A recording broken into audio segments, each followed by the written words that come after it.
For March 22nd, we have, never will he hold your hand more tightly than when he is leading you through the dark. Your spirit hand, of course. Father, you look down from your sanctuary on high. From heaven you viewed the earth, to hear the groans of the prisoners and release those who were condemned to death. Psalms 102, 19-20. For he hath looked down from the height of his sanctuary, and heaven did the Lord behold the earth, to hear the groaning of the prisoner, to loose those that are appointed to death. And then it goes on, to declare the name of the Lord in Zion, and his praise in Jerusalem. Very specific place for that to occur, because this is in Psalms. So Psalms 102 is actually written as a prayer. Hear my prayer, O Lord, and let my cry come unto thee. So this is about the Jewish people. It really doesn't have anything to do with the modern day people. You're talking about real prisoners, you know. Lord Jesus, in your name and authority I say to the devil, do not gloat over me, my enemy. Though I have fallen, I will rise. Though I sit in darkness, the Lord will be my light. I have sinned, but Christ bore my wrath on the cross. He pleads my case and establishes my right. He will bring me out into the light, and I will see his righteousness. Then you, my enemy, will see it and be covered in shame, or with shame. Micah 7, 8-10. Rejoice not against me, O mine enemy. When I fall, I shall arise. When I sit in darkness, the Lord shall be a light unto me. I will bear the indignation of the Lord, because I have sinned against him, until he plead my cause, and execute judgment for me. He will bring me forth to the light, and I shall behold his righteousness. Then she that is mine enemy shall see it, and shame shall cover her which said unto me, where is the Lord thy God? Mine eyes shall behold her, now shall she be trodden down as the mire of the streets.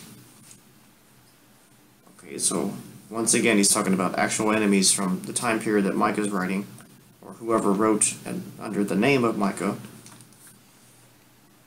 And it doesn't say anything about Jesus Christ in Micah, because this predates Jesus Christ's existence. But you can see inspiration in this text for specific verses in Matthew. If we look at verse 5 of the same chapter, we see, trust ye not in a friend, but not confidence in a guide. Don't put confidence in a guide. Keep the doors of thy mouth from her, and lieth in thy bosom. Or that lieth in thy bosom. For the son dishonors the father, the daughter rises up against her mother, the daughter-in-law against her mother-in-law. A man's enemies are the men of his own house. And then in Matthew, chapter 10, verse 34, think not that I came to send peace on earth. I came not to send peace, but a sword. For I have come to set a man at variance against his father, and the daughter against her mother, and the daughter-in-law against her mother-in-law, and a man's foes shall be they of his own household.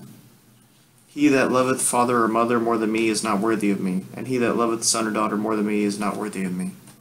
So he almost quotes Micah, the writer of this gospel, but he uses it to connect it to Jesus. And then the writer of this daily devotional I'm reading then uses Micah and connects it to Jesus, probably with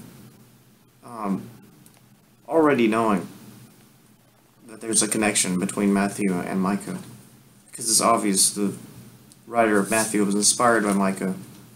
You can tell throughout Matthew that the writer of this has just gone through the Old Testament and picked out prophecies that could fit into the text, because most of those prophecies are not even talked about in the other Gospels. So Matthew was privy to information no one else knew, or he was just using the Old Testament. And since he no doubt already knew the Old Testament, because if you were writing in that time period, you were part of a very small percentage of people who could write. That would mean there are also a lot less books to be reading, so he would definitely be inspired by the existing texts, like Micah.